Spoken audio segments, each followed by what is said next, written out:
eat pasta, pesto pasta. Alright.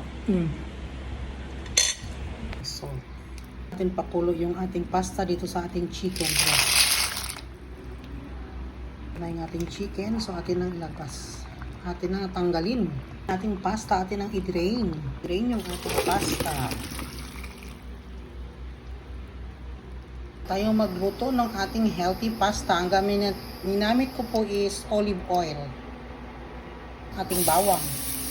Natin yung ating hinimay-himay na chicken breast.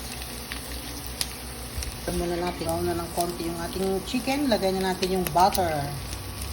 Lagay na tayo ng pamintang durog. Halo. Celery, ang ginamit ko na lang is red bell pepper. Pero pwede din po dito celery. Nating lagay yung ating pasta. Halo-haloin. Yung ating pasta, huwag nyo masyadong lutuin kasi maglalagay pa tayo ng chicken broth niyan. Tapos takpan natin. Lagay na tayo ng cheesy pesto sauce. So, ayan na po siya. Natin na mga 2 minutes lang.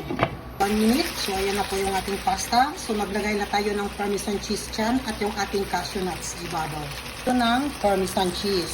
Depende sa inyo kung gaano kadami ang ilalagay ninyo. Ilagay din po ako ng cashew nuts.